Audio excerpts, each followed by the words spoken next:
Bamanyare cani muso an b'a fɔ aw bɛɛ lajɛlen sa ngo aw bisimila aw bɛ radio Joliba Fm siraw fɛ bi juma ye juma sa min ye aw ka kunnafoni gafew ye ni o wagati selen fiɲɛ kɔlɛ la min ye Musa Sanogo ye kuma bara ɲɛfɛ Tolo Amadu n tɔgɔma yɛrɛ ale bɛ sira la sa ka se kɛnɛ kɔnɔna la gafew bɔra gafew kumana an bɛna sɔni sisan kana gafew bayɛlɛmaw ye yaasa ni faamuyali a bɛ se ka sɔrɔ a ko kɔnɔ Musa fiɲɛni bɔ an senkɔrɔ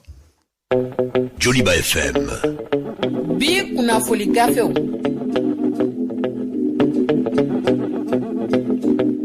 kunnafoni gafe fɔlɔ min n'an b'an da don la bi sa o de ye lesɔr ye lesɔr n'o ye faso ka gafe belebeleba ye sa olu ka dakuruɲɛ fɔlɔ yɛrɛ la u y'u da don min ye opération Barkhane min ni Faransikaw ni u bɛ wulikajɔ min na Mali kɔnɔna la sa ko o ko bɛɛ lajɛlen a bɛna fɔ o bɛna ɲɔngiri ka sababuya kɛ sa ko Faransi jamanakuntigi ale yɛrɛ ye kibaruya in bɔ ka bin kunun yɛrɛ ka kibaruya di maliden bɛɛ lajɛlen ma min ye lesɔr ye sa olu y'a yira k'a fɔ Mali yɛrɛ ka laɲini de kun ye nin ye wagati kɔnɔna la k'a yira k'a fɔ ko min ye Faransi kɛlɛcɛw ye an bɛ don min na i ko bi sa ko u ni labɛn bɛɛ lajɛlen bɛ ɲɔgɔn na yaasa ka u kɔsegin bari ko opération Barkhane ni a y'a kɔsegin ka bɔ Faransi jamanakuntigi Emmanuel Macron ale ka ɲɛfɔli la sa ko a bɛ kɛ sababu ye min ye finitigi wɛrɛw ye minnu ni u bɛna ka na Mali dɛmɛ tagabolo dɔw kɔnɔna la wa ko opération Barkhane u bɛna u ka tagabolow de yɛlɛma u bɛ segin u kɔ bari ko tagabolo bɛɛ lajɛlen kɔnɔna la sa min ye k'a fɔ ko Faransi u bɛna bɔ Mali kɔnɔna la pepewu ko o tɛ cogo si la bari tagabolo wɛrɛw bɛ finitigiw bolo ko o finitigiw ninnu u bɛna o fɛɛrɛw sigi sen kan fɛɛrɛ minnu ni a bɛna kɛ sababu ye sa min ye kɛlɛw n'a ɲɔgɔnnaw kɔni ye ko u t'u bolo da cogo si la bilen Mali yɛrɛ finitigiw ko olu bɛna u jɔ ni nin ko ye nin gafe in kɔnɔna la sa min ye lesɔr ye an ye kibaruya in an y'a ta o kɔnɔna la Joliba FM Bi kunnafoni gafew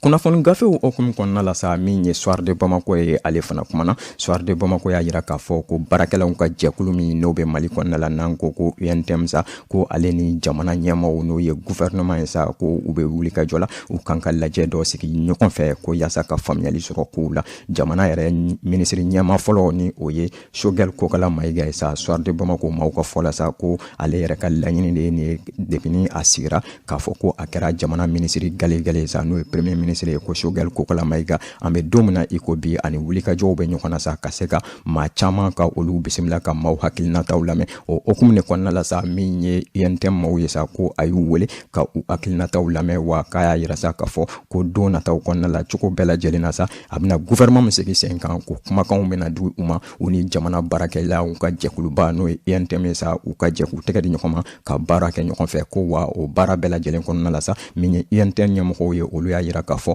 olu bɛ jamana kɔnɔ yan nɔ u ma ban baara ma u ni jamana ɲɛmɔgɔw ko bari u ye revendication minnu kɛ ka tɛmɛ n'o ye laɲiniw ye u ye laɲini minnu kɛ ka tɛmɛ sa ko don nataw kɔnɔna la sa olu tɛna se k'u kɔ o laɲiniw na cogo si la min ye jamana ɲɛmɔgɔw ye sa ko u ka fɛɛrɛ bɛɛ lajɛlen sigi sen kan yaasa ni o kow bɛ se ka sabati min ye gouvernement ɲɛmɔgɔ kɔni ye n'o ye Choguel Kokala Mayiga ye lesɔr maaw ka fɔli la sa ko a ye danaya da maaw kan k'a yir'u la k'a fɔ ko don nataw kɔnɔna la ni Ala sɔnna ko baarakɛlaw k'u bɛ ko minnu ɲinina ko o kow bɛɛ lajɛlen kɛ sabati ye fɛnw ye an ye nin kumakan ninnu bɛɛ lajɛlen bɔ min ye an ka faso gafeba kɔnɔna la ni o ye lesɔr Joliba FM Bi kunnafoni gafew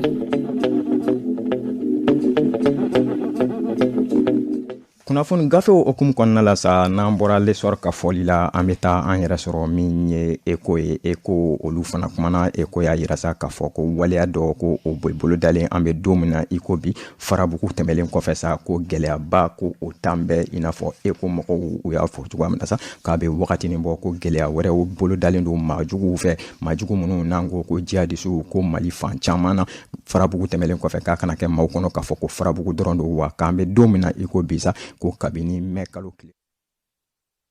marabolow kɔnɔna la wa ko jamana gouvernement min ni o bɛ labɛnna an bɛ wagatinin min na i ko sisan sa min ye ɲɔnɔkaw ye ko n'u ma jɔyɔrɔ sɔrɔ a ko la k'a bɛ gɛlɛya kosɛbɛ kosɛbɛ ka sababuya kɛ sa ko député fana kalasigiw minnu ni olu fana fɔlen don sa cogo bɛɛ lajɛlen na Buye a y'a yira k'a fɔ ko fo olu tɔgɔw ka ye o kow la hali n'a ma kɛ ale yɛrɛ kɛrɛnkɛrɛnnen la bari u ka ɲininka ɲɔnɔ yanfanw na sa tagabolow bɛ se ka sabati cogoya min na ko yaasa bɛnw kana ɲinan kana kɛ maliden si la si kɔ cogo si la bari k'an bɛ don min na i ko bisa ko ale jɔrɔlen don kosɛbɛ kosɛbɛ a ye nin kibaruya a y'a bɔ ka bin min ye Nouvelle Horizon ale kɔnɔna ye Joliba FM. Bi kunafoli gafew.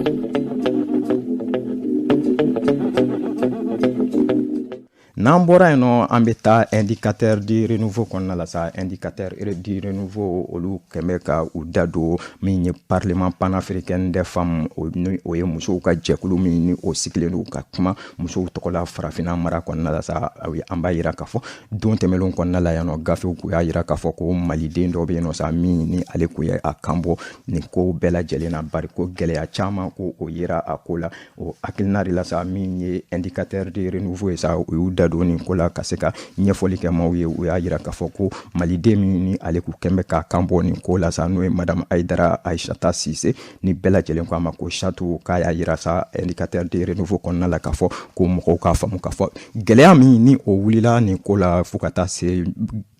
musow ka bɛnbaliya ma nin ko tagabolo kɔnɔna la sa k'a kɛra sababu ye a fɔra ko ka kalataw ko ka olu yɛrɛ ɲɔngiri fɔlɔ bari kalataw ka ɲɔngirili ko kɔrɔ tɛ cogo si la k'a fɔ ko ale château ko a seginna kɔ walima ko Mali seginna kɔ ko min ye ale de Mali ka cɛbɔ ye hali sini sɔgɔma n'a fɔra ko kalata in ka daminɛ jɛkulu in cɛ la wa ko wulikajɔ min ni o tɛmɛna ale ni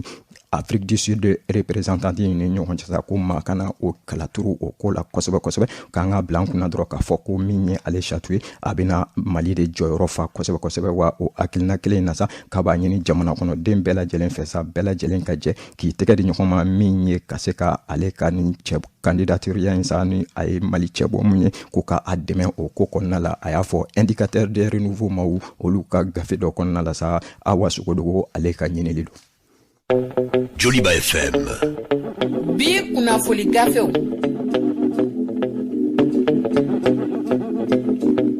N'an bɔra indicateur de renouveau kɔnɔna la sa an bɛ taa min ye gafe min n'u bɛ wele ko indépendant ale y'a yira k'a fɔ ko waleya belebeleba ko o kɛra min ye an ka commissariat de 14e arrondissement maaw fɛ polisiw ko u ye wulikajɔ dɔ sabati sa wulikajɔ min ni a kɛra sababu ye sa ko maa 50 n'a kunkanfɛn ko ka olu wele ka u ɲininka tagabolo minnu n'u kɛmɛ k'o sigi kɛrɛnkɛrɛnnen la ko jikɔrɔni para autogare fanfɛla la sa u y'a yira k'a fɔ ko nin waleya min ni a kɛra sa k'a kɛra sababu ye ka min ye jijugufɛnw ka taa se droguw ma caman bɛ yen nɔ sa ko darakili kɛra olu la drogue ninnu minnu ni darakili kɛra o la finitigiw fɛ jikɔrɔni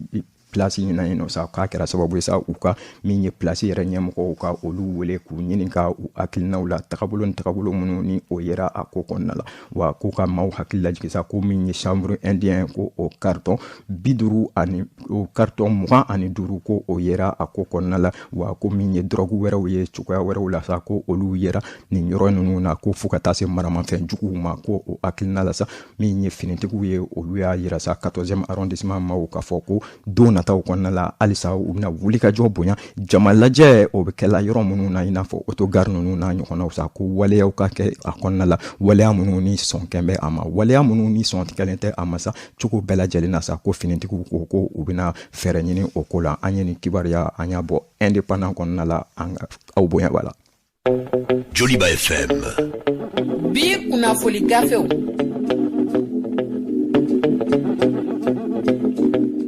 Ale indépendant kelen in kɔnɔna la sa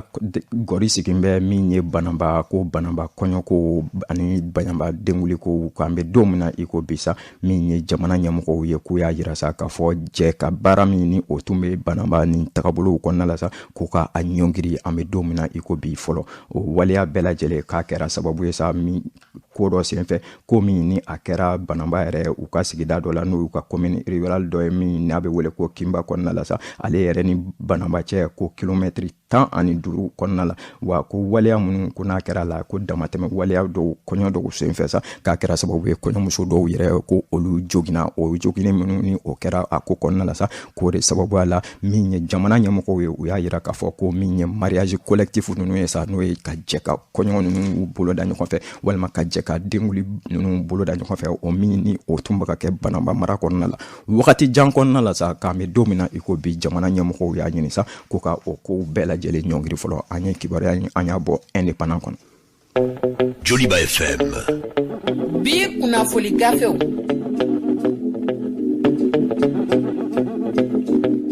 An bɛ to ale indépendant kelen in kɔnɔ sa, an b'a yira k'a fɔ awɔ kamalen min ni ale ye tɛgɛda min ye Faransi jamanakuntigi ye o tulo kɔrɔ sa, ko min ye ni kamalen ye a yirala sa k'a fɔ ko Faransi ɲɛmɔgɔw ani sariya tigilamɔgɔw sa k'u y'a ɲagi k'a fɔ ko kalo 18 ko a bɛ o kɛ min ye kaso la kɛrɛnkɛrɛnnenya la k'a sababuya kɛ a ye waleya min ko n'a o boloda ka ɲɛsin Faransi jamanakuntigi ma sa k'o tɛ waleya min n'a bɛ bɛn cogo si la, ko wa o kalo 18 fana kɔnɔna la sa ko kalo 4 bɛ yen nɔ, o kalo 4 kɔnɔ maa tɛ taa lajɛ, maa tɛ bɔ a ye cogo si la, ko yaasa a ka faamu diɲɛmɔgɔ fɛ k'a fɔ a ye waleya min kɛ ko o tɛ bɛn cogo si la. Wa min ye kamalen yɛrɛ sa, an b'aw hakili lajigi k'a fɔ don tɛmɛnlen kɔnɔ an ka gafew la yan nɔ an tun y'a fɔ ye k'a fɔ ko a tɔgɔ de Damien Tarel ko san 28 kamalen min ni ale ye tɛgɛda Faransi jamanakuntigi kulokɔrɔ, hali ni k'a sɔrɔ an bɛ don min na i ko bi Faransi jamanakuntigi yɛrɛ a y'a yira k'a fɔ ko ale yafan bɛ sa, bari ko sariya tagabolo la i n'a fɔ indépendant maaw b'a ɲɛfɔla ye cogoya min na sa ko jagoya don sariya ale ka boli. Joliba FM. Bi kunnafoni gafew.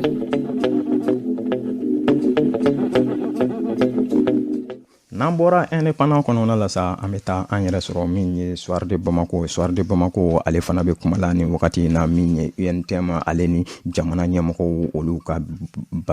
yɛlɛmaw kan. U y'a yira sa k'a fɔ ko don nataw kɔnɔna la sa, min ye UNTM maaw ye ko don nataw kɔnɔna la sa u bɛna sigi k'a fɔ belebeleba kɛ ka ladɔnniyali kɛ u ka maaw ye, ladɔnniyali min ni a bɛna sigi sen kan sa k'a yira camancɛ fanga min ni o b'an kunna. Bɛnkan ni bɛnkan jumɛnw bɛ se ka tɛmɛ UNTM ni o maaw cɛ, bɛnkan ni bɛnkan jumɛnw bɛ yen nɔ n'olu tɛ se ka tɛmɛ u ni ɲɔgɔn cɛ, ko UNTM maaw y'a laɲini sa Soir de Bamako maaw ka fɔli la sa k'a fɔ ko ni waleya o waleya bɔra a ko kɔnɔna la sa ko u bɛ o di min ye u ka baarakɛlaw bɛɛ lajɛlen ma yaasa ka maaw la faamu, maaw ka faamu k'a fɔ ko waleyaw de don, waleya minnu ni cogo bɛɛ lajɛlen na jamana jɔ ni a bɛ o de ko fɔ, o waleya minnu ni Soir de Bamako maaw ka ɲinili kɔnɔna la sa u y'a yira k'a fɔ ko jamana gouvernement an bɛ don min na i ko bisa ko u ɲɛmaaw kɛrɛnkɛrɛnnenya la premier ministre kura min ni o ye Choguel Kokala Mayiga ye sa ko a kɛmɛ ka wuli ka jɔ bɛɛ lajɛlen sabati yaasa min ye faamuyali ye o bɛna baarakɛlaw ni jamana ɲɛmɔgɔw ni ɲɔgɔn cɛ yaasa ko jamana yɛrɛ ko n'a bɛ taa ɲɛ cogoya minnu na. A ye nin dakuruɲɛ kuma ninnu ko a y'a bɛɛ lajɛlen fɔ min ye Soir de Bamako mɔgɔw olu ka kuma baraniw ɲɛfɛ u n'u ka journalistes olu ka ɲiniliw kɔnɔna la. Joliba FM. Bi kunnafoni gafew.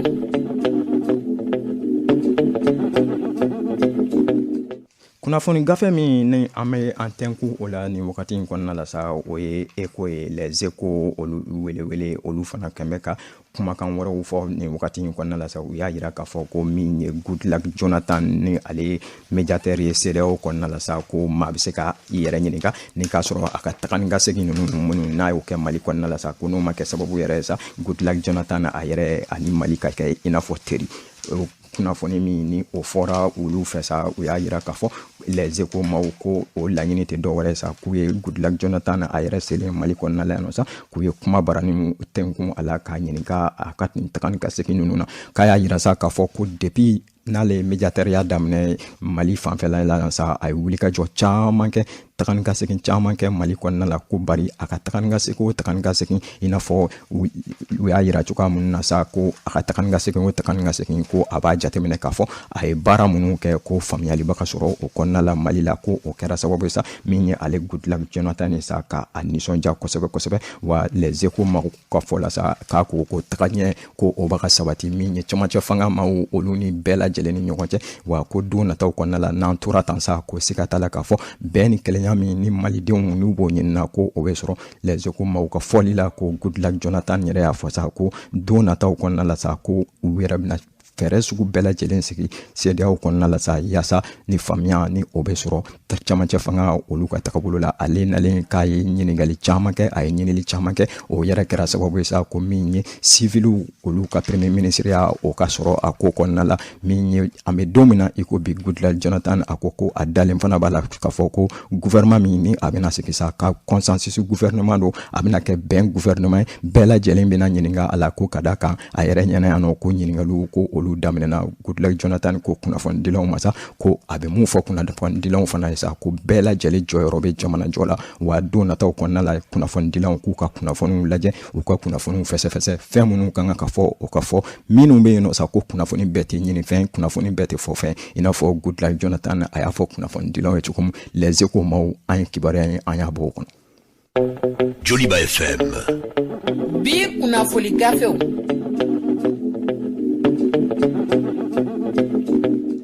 Ka kunnafoniw kuncɛ sa an bɛ taa halisa les échos maaw olu ka ɲɛfɔli la u y'a jira k'a fɔ ko forum belebeleba dɔ n'o ye lajɛ belebeleba dɔ ye sa ko bɛna kɛ min ye an ka seko ani dɔnko tigilamɔgɔw fɛ ko laɲini tɛ dɔwɛrɛ sa seko ni dɔnko bɛ se ka don da la cogo min na Mali fantan ani naani bɛɛ lajɛlen na ko ni waleya bɛɛ lajɛlen seko ani dɔnko tigilamɔgɔw olu ka ɲinili don o ɲinili min ni o kɛra seko ani dɔnko kɔnɔna la sa o b'an yamaruya i n'a fɔ l'essor kɛmɛ ka a bɔ a ka dakuru ɲɛ laban kɔnɔ la cogoya min na sa k'a jira k'a fɔ ko kunnafoni dilanw ka taa se kɛrɛnkɛrɛnnen la seko ani dɔnko tigilamɔgɔw bɛɛ lajɛlen masa ko bɛɛ lajɛlen dusukun kasilen don an bɛ wagatinin min na i ko sisan sa ko k'a sababuya kɛ i n'a fɔ l'essor maaw olu y'a jira cogoya min na sa ko kunnafoniw kɔnɔna la k'a jira k'a fɔ ko kɛrɛnkɛrɛnnenya la sa min ye kunnafoni dilanw ye ka taa se seko ni dɔnko tigilamɔgɔ caman bɛ yen nɔ sa k'an bɛ don min na i ko bi u dusu ma kasilen don sababuya min tɛ dɔwɛrɛ sa seko ni dɔnko dɔnbaga belebeleba min ni o tun bɛ an ka jamana kɔnɔna la yan nɔ sa an bɛ don min na n'o ye Maimuna Hélène Jara ye sa ko an bɛ don min na i ko bi ko ale taɲana o Maimuna Hélène Jara min ni a taɲara o bɛ seko ni dɔnko o b'o ko fɔ sa ko ala ka lahara sɔn sumaya a ye i n'a fɔ l'essor maaw olu y'a fɔ u ka gafe dakuruɲɛw labanw kɔnɔna la cogoya min na o hakilina kelen in na sa radio Joliba maa bɛɛ lajɛlen an fana b'a fɔ n ko ala ka lahara sɔn sumaya a ye. Joliba FM. Bi kunnafoni gafew.